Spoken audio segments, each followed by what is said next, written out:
As long as we remain fixated on the evolution of forms, the Darwinian model of evolution, we fail to provide any deeper meaning to this process, or even the significance of any individual being, since the evolution of forms deals with genus and species, not individuals.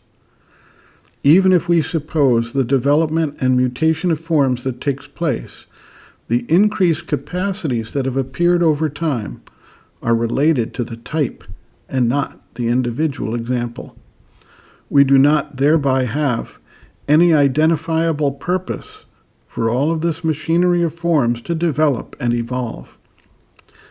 If we then turn our attention to the less visible aspects of evolution, it becomes clear that there is an evolution of consciousness that both takes advantage of the developing forms and which may indeed help further the evolution of forms as the consciousness begins to require more capability in the instruments it utilizes in the external manifestation.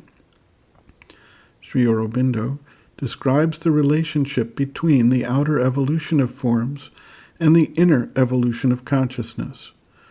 Once this foundation is established, he then takes up the question of the significance of the individual and a mechanism for development of the individual soul, the psychic entity, across lifetimes, to make the evolutionary process relevant from the perspective of the individual in addition to the race.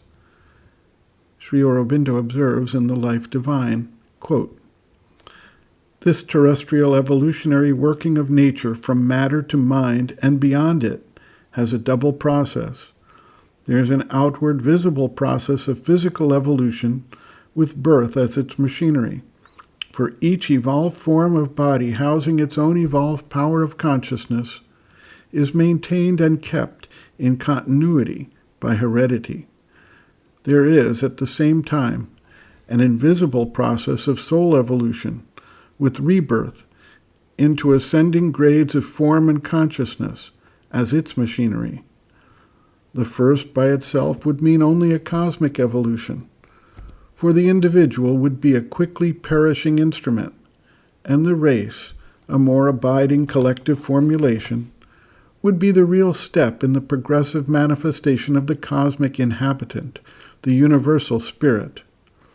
Rebirth is an indispensable condition for any long duration and evolution of the individual being in the earth existence. Each grade of cosmic manifestation, each type of form that can house the indwelling spirit, is turned by rebirth into a means for the individual soul, the psychic entity, to manifest more and more of its concealed consciousness. Each life becomes a step in a victory over matter by a greater progression of consciousness in it, which shall make eventually matter itself a means for the full manifestation of the spirit." End quote. Reference: Sri Aurobindo and the Mother, the Psychic Being, Soul, Its Nature, Mission, and Evolution, Section 3, Growth and Development of the Psychic, page 73.